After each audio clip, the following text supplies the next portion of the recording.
Welcome to the Rest of Us podcast. This is episode 2, second guest ever on the Rest of Us podcast. My friend Chris is with us. Chris is an educator, multiple facet educator. He is a bus driving teacher.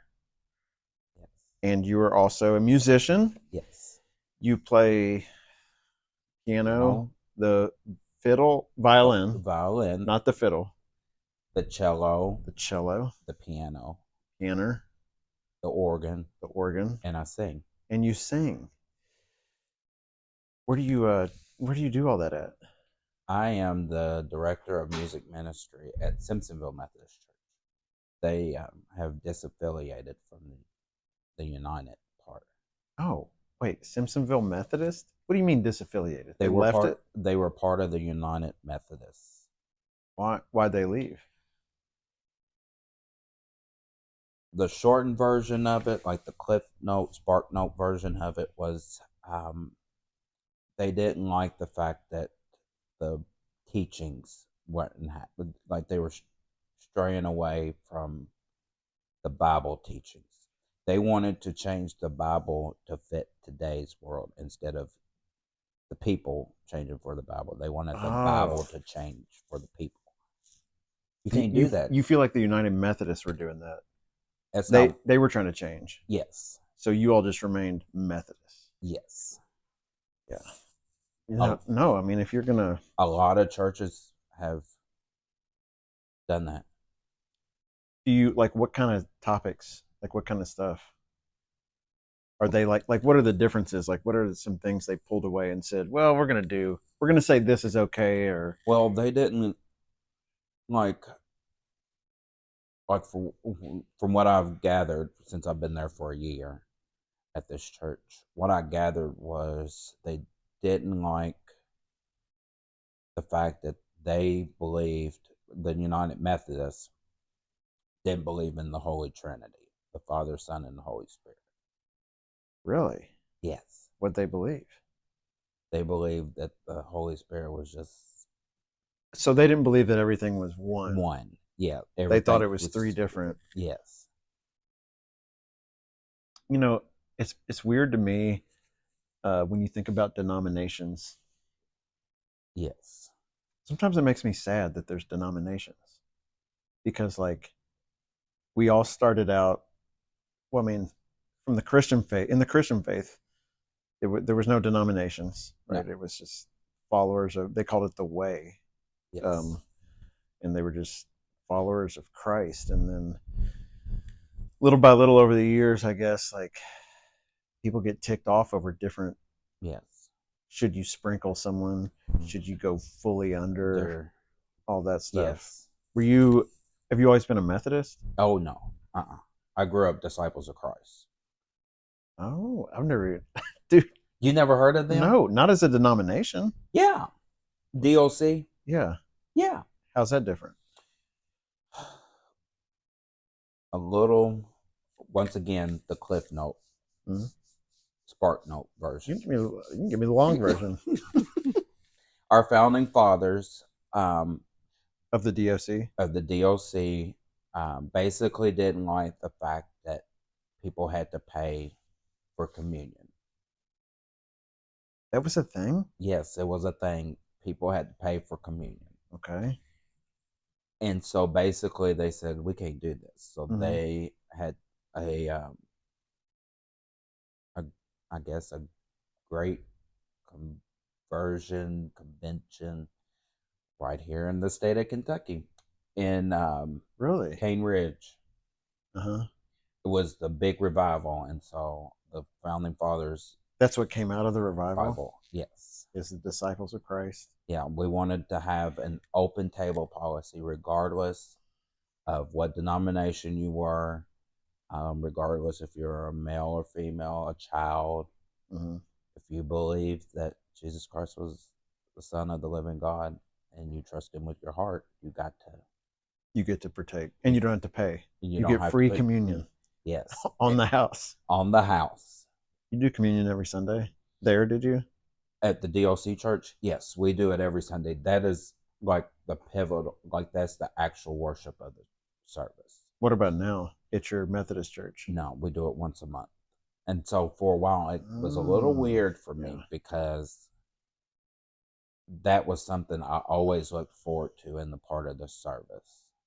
Mm. Sermon was good Why is that part so important to you? just because we're all are one body made up of many entities. I can't remember the scripture, but it talks about It's in there. yes, Yeah. it's in that book. Yeah. Yes, it is. Um, yeah, so we do communion. We do it every Sunday. I can see the benefit. I can see the benefit both ways. I can see if you didn't do it every Sunday, it was a. I guess if you did it once a month, it's very maybe you're in more reverence of it because Yeah. it's like a special thing. And then sometimes we do it together. Sometimes we do it separately.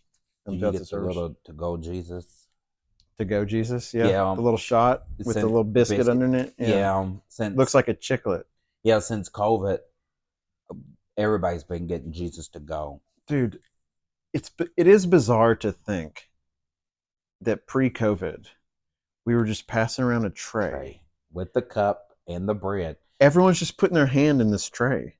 Yes. Everyone in the row. Yes.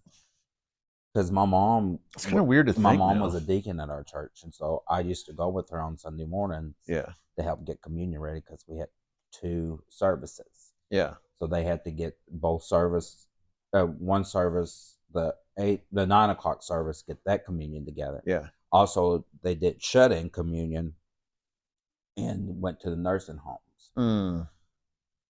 Yeah, that's a big deal. Yeah. Someone was coming to, someone from our church would go every Sunday to see my grandpa when he was in the nursing home and give him his communion. That was a huge thing for him too. Like he looked forward to that. My pastor, before my grandmother passed, he would go down because he would go to Louisville on Tuesdays for hospital visits, and nursing home visits, and so he would go by and give my grandmother communion. Yeah. So you like the Methodist church that you're at? Yeah. Is it traditional, or you have a worship band, or what? It's traditional. We lost our pastor. That was a first for me. Well, actually, it was a first for a lot of us to have a pastor that was serving pass away. Oh, while serving. I didn't know that. I'm sorry to hear that. Yes. While he was serving. While she was serving. While she was serving. Yeah. Wow. I didn't know that, man. I'm sorry to hear that. Yeah. And so, how long ago was that? She passed away the end of February. Yeah. And then we had her memorial service on the 16th, the weekend before Palm Sunday. Jeez, I bet that was tough. Yes, it's been a rough go of it. So, why do you prefer the traditional service? I just like the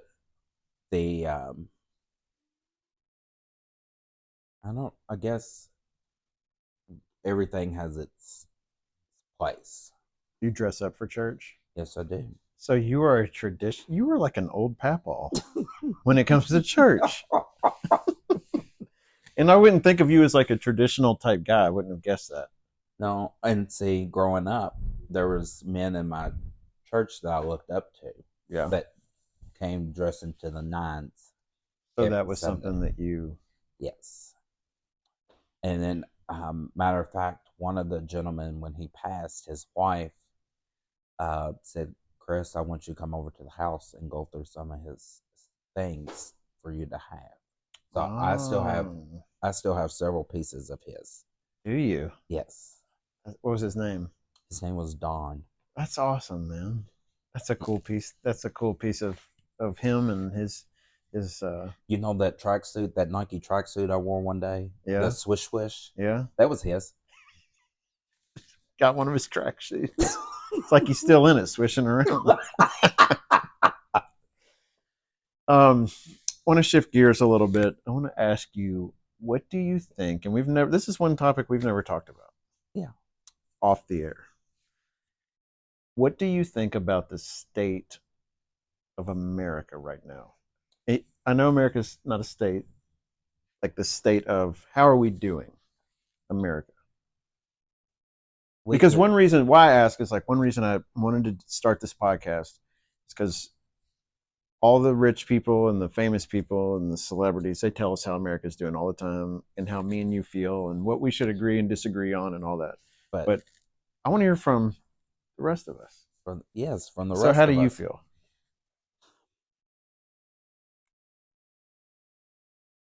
I guess we have right now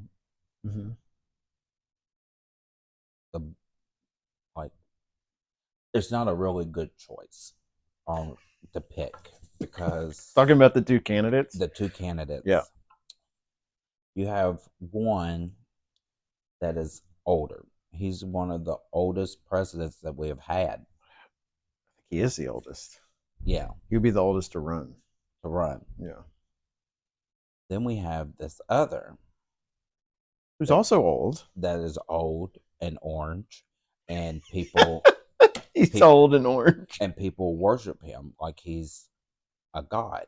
Mm-hmm. But you got to beware of false idols. Yes. So poor choice. Is it the worst choice of candidates you can remember? I mean, you're not that old. But I'm not that old. As a registered Democrat, but I'd never go straight ballot. I always, I'm talking to some old school Republicans. They feel as though that like he is not the best choice. Because if you think about it, look at the Bushes. Yeah. Look the son, George, see what he went through during his presidency? That was rough, and how he brought the whole country together. Oh, 9/11. 9/11. Katrina. Yeah. He had a lot of crap on his plate. Yes. A lot thrown at him. Yeah. And so I applaud him for that. Even though I was not a Republican. And you were in middle school. And I was in middle school. And so I couldn't vote. I still thought that he did a very great job as our president. Yeah. When our country was... Do you think our country was in a better place then? Yes. In what ways? Like, I hate to bring this up, but the whole racism thing, like you knew about it, but it wasn't right in your face. You think it's gotten more in your face now? Yes. How so? So going back to the Black Lives Matter and all of that. Yeah. That was under his presidency. Sure. And so he brought all of that. So you think there was tension. There was tension, but nobody really did anything about it. And then it all erupted. And boy, what do you think caused that? Just time? Yes, I guess. But I do see that Blue Lives Matter too, because I got friends that are law enforcement, and I've had lots of conversations with them about this. Well, it feels like it was something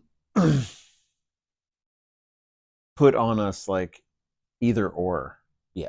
Instead of like, it's almost like they wanted us to fight, like, yes, each other about it. And that I think there's a lot of people that get a lot of satisfaction maybe from, two sides, button heads like that. But what do you think about the January 6th? Oh, wow. January 6th. We're getting deep here. This is good. I think it's treason. He ought to be for treason, because that's on our so our homeland. What I think about it, completely unacceptable. Completely. It was completely unacceptable. I think it's regardless or whether you're black or white or Republican It or has nothing to Democrat do do with with it. But yeah. that's just For me, it had nothing to do with any of that. It was just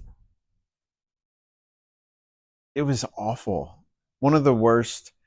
It's not one of the worst as far as like I mean we've lost. We've had 9/11, Pearl Harbor, the civil rights movement, event. where people you've lost a lot more people and stuff, and you've seen a lot of ugliness and a lot of evil in those events.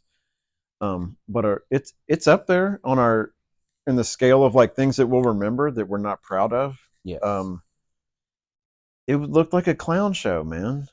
really Um, did. I couldn't believe it, and what I really couldn't believe is that people support um, would support him after that. I thought it was finally. I thought it was like, well, this will be over Over. now. No, but We'll move people on. support Um, all because he lost the election. yeah, I, you know, it was very bizarre. Now, I will say, I think it gets overblown. I'm okay saying that. Like, I don't. People say it was you know, he was trying to pull off a coup, trying to seize back power, and like, if that was a coup, that was pretty embarrassing. Yes, it Because was. like in real like in countries where that actually happens and you come in with the military and you take over and like you can read about what Napoleon did Yeah. when he took over. It wasn't something like that, No. but it was it was really embarrassing for Yeah. the rest of the world to To see see that, that. man. Yeah. To set. They're laughing at us like y'all are supposed to be the most powerful place in the Setting world the being the to example. be an example, and you dummies can't get it right, Yeah, and you have this going on. And embarrassing. yes, very embarrassing. One of the things that made me really sad about that day was the amount of this has always seemed very strange to me. I don't understand the mix of patriotism and the use of the rebel flag. I do not get it.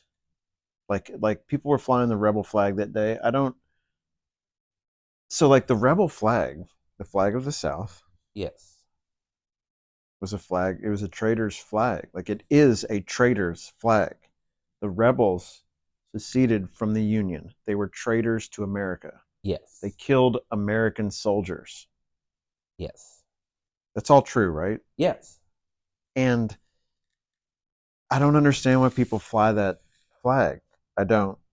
But I don't I don't understand understand either. it, and I don't have your lineage. When you see it, and you grew up in a rural community, what does the rebel flag do when you see it? What does it do to you?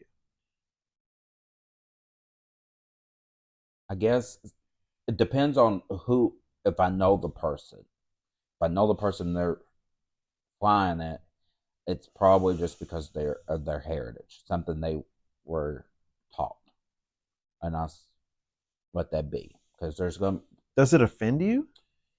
to an extent, yes, but there's a lot more other things to worry about than that flag trying to offend me. Gotcha. Okay. Did you ever find it strange that like people fly it? Like Yeah, when you found out coming up in school, like, wait a minute, that was the flag for them? yeah, Is it confusing why people yeah. I've had this discussion. Matter of fact, making a loop back around to education, my class did that. Um, did a film study because they were eighth graders were learning about the Civil War and mm, Reconstruction. So a lot of my black students brought that up, and I asked them, "How do y'all feel about this during seeing it then and then seeing it now? How do you feel about it?" yeah. Do you think it's mostly seen as a racist symbol? Yes, Which I think is like a fact. Like it's not a I don't even think that's an opinion, like whether or no, not that's a racist symbol or not. no, Now, I would not then you get into like, okay, so everyone that's using it must be racist. I and I don't know Do you think the Dukes of Hazzards were racist when they had it on top of the General Lee? I mean, heck, they named the car after General Lee. I mean, at the very least, you can say it's someone who doesn't understand American history and like what they're promoting. My thing is, you have to learn from the past to not repeat it in the future. Sure. And seeing some things now that should have been taught from the past so it doesn't repeat in the future is not happening. Because look over in the Middle East, look at Israel and those countries. You don't want that happening here. No, I do not want that. But you're saying they're not learning from the past. They're not learning from the past. So what do you think the fix is for us? You think America has downslid some of our ways? What do you think the path to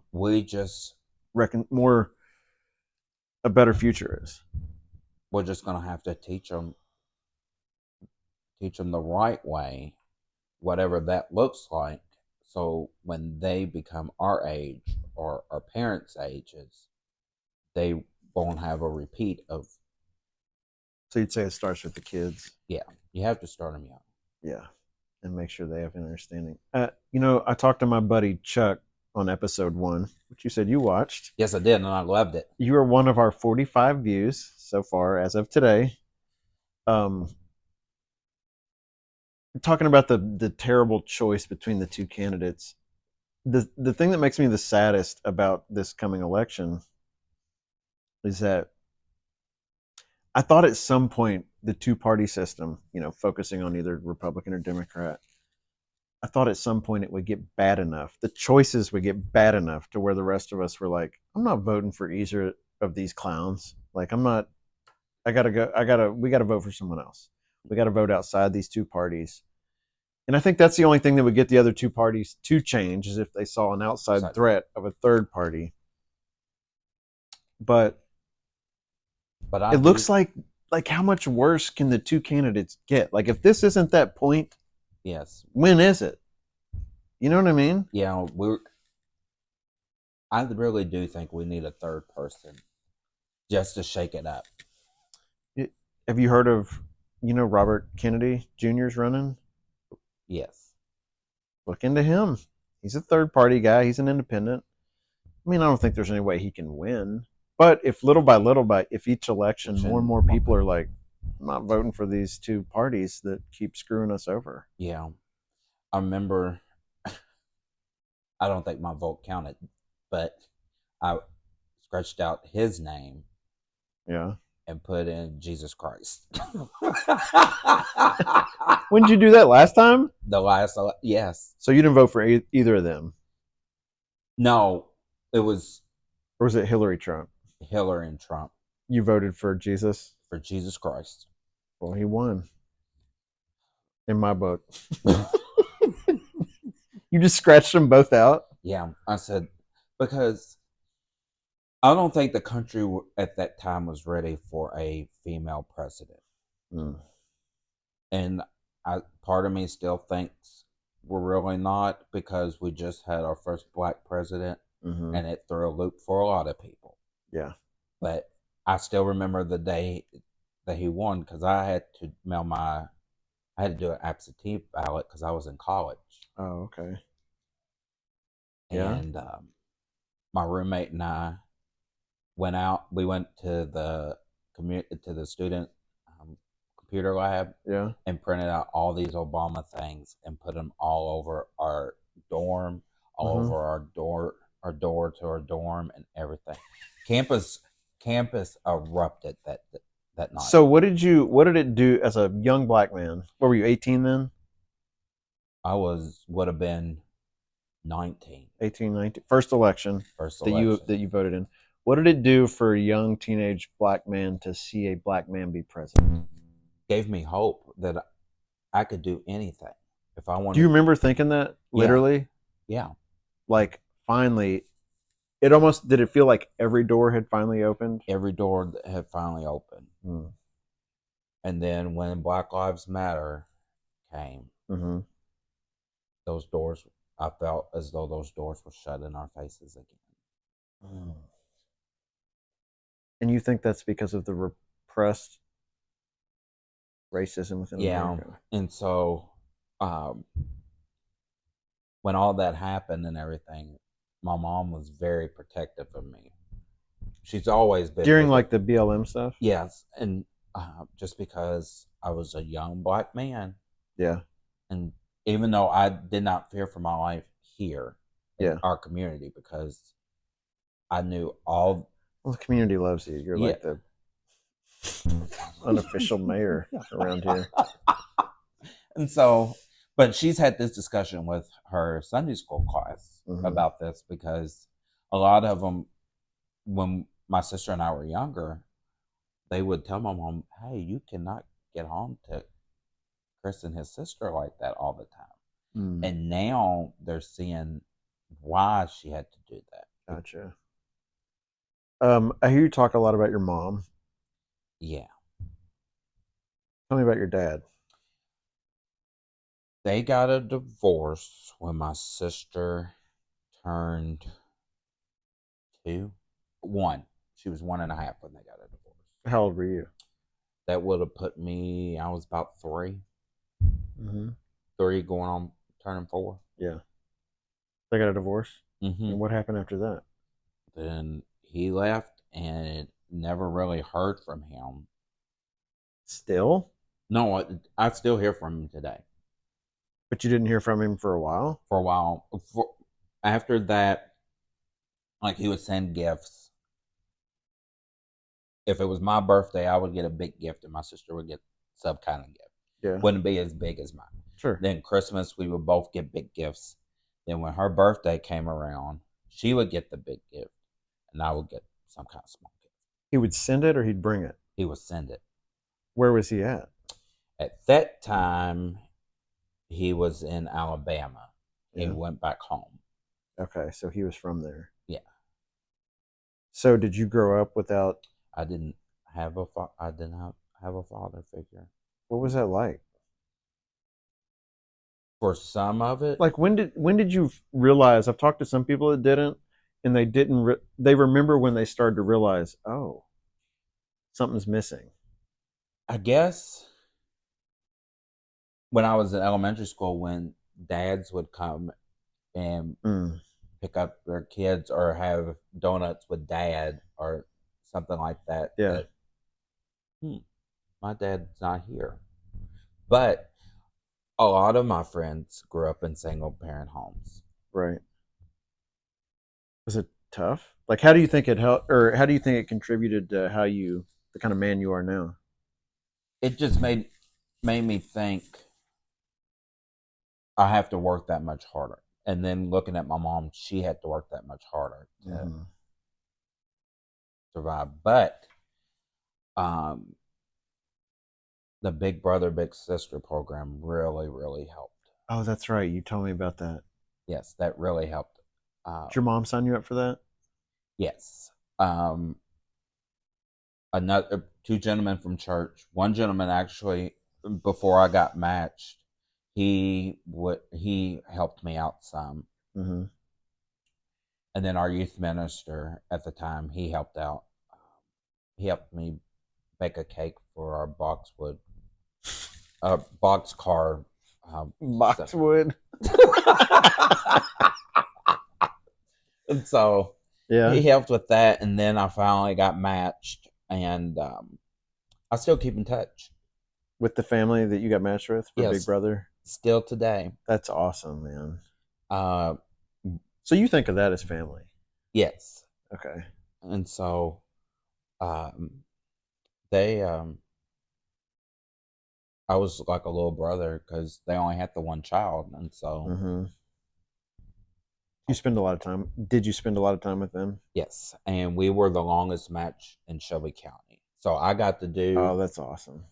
So when we first got matched, they did a big article with us. I actually did an interview on WHS 11.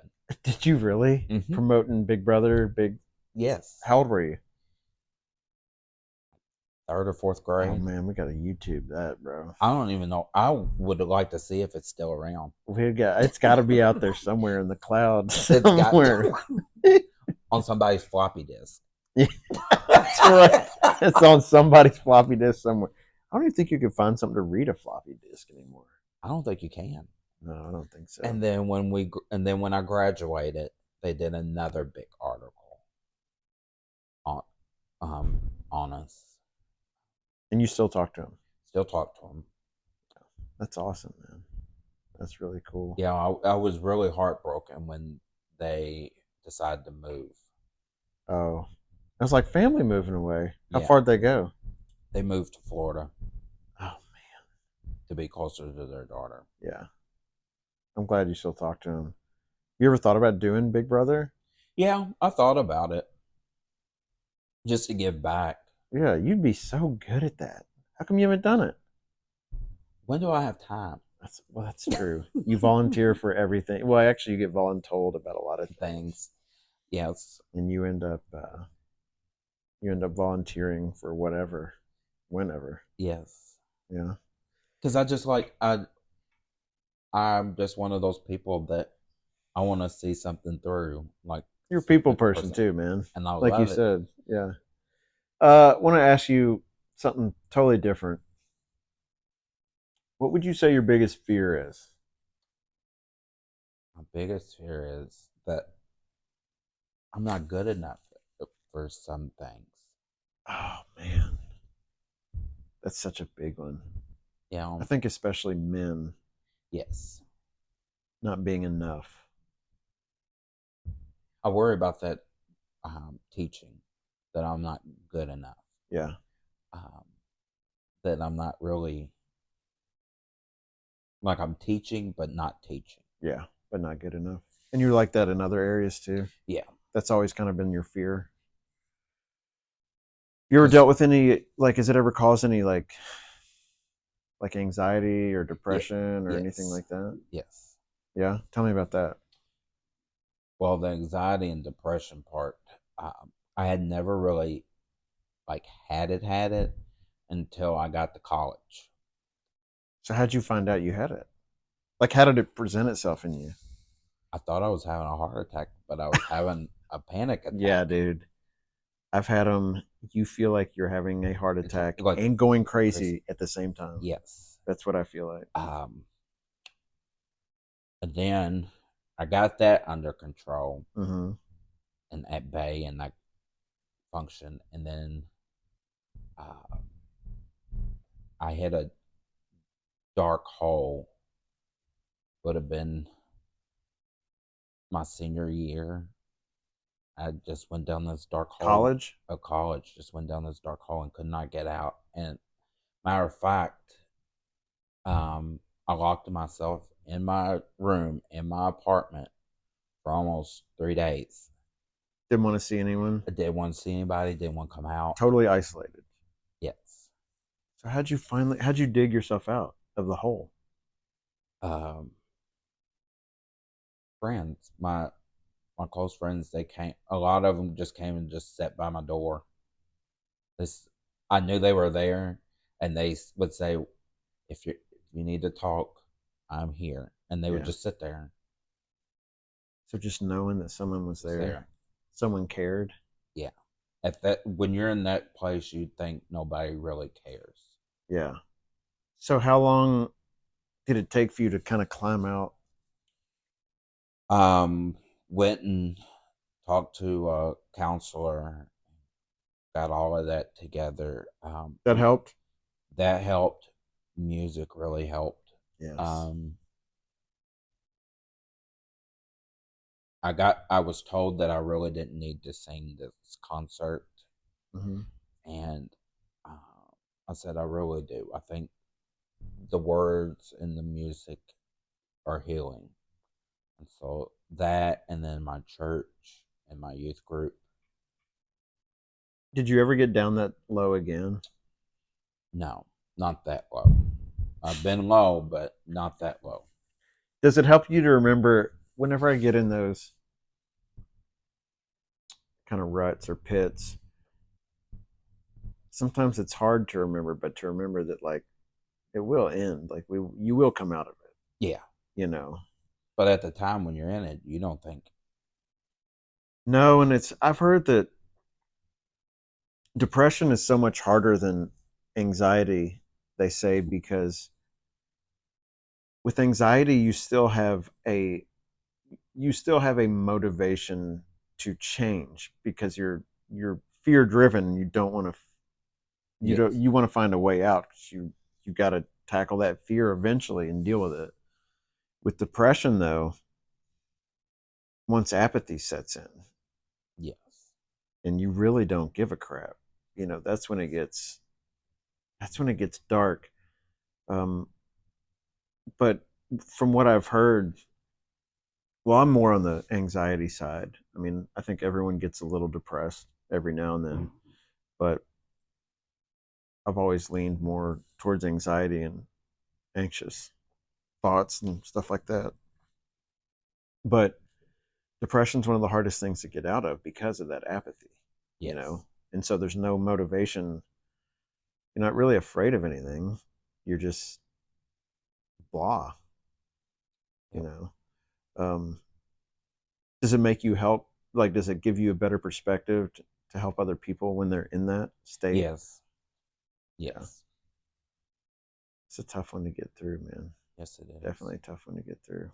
What a Debbie Downer. We went dark real quick. Yes, we need to talk about something. You're about to get in the hole right now. Yes. Let me jump. We gotta get out of that. Yes. So I want to ask you about where you see yourself in 10 years. This will probably be on YouTube in 10 years still.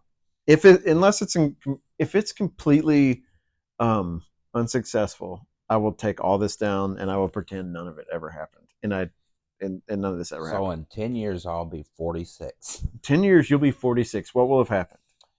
Hopefully, in those 10 years, I have a really nice job teaching, even though I want to get my master's in what is it? Education leadership or with the principalship.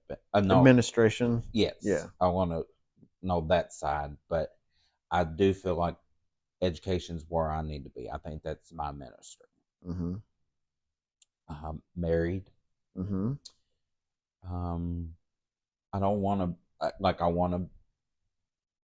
I want a nice home, but I don't necessarily have to have one. Right. I'll be 46. I'll be 49 though. I'll be knocking on 50 when you're there. Yeah. Knock. Chris, anything else you want to talk about before we get out of here? Wrap up? Anything you want to ask? I told you this is an open conversation, so I think you've been pretty good, man. I think there's a lot of stuff. Hopefully some people can learn some stuff from you and take some pieces of your story and apply it to their life. And yes. If you like this episode, even if you kind of liked it, please subscribe, smash that like button, leave a comment. If you would like to be interviewed, please email me in the link below, and we'll try to make that happen. Thanks for coming in, man. You're welcome. Will you come back? Yes, I will. Well, so I'm going to do 10 episodes, and then I'm going to reevaluate if this is a trash heap or if I need to keep going. If I need to keep going. I will always fight for you. All right. So I'm believe you. I'm your chair. I believe you. See you, man. See ya. Thank you.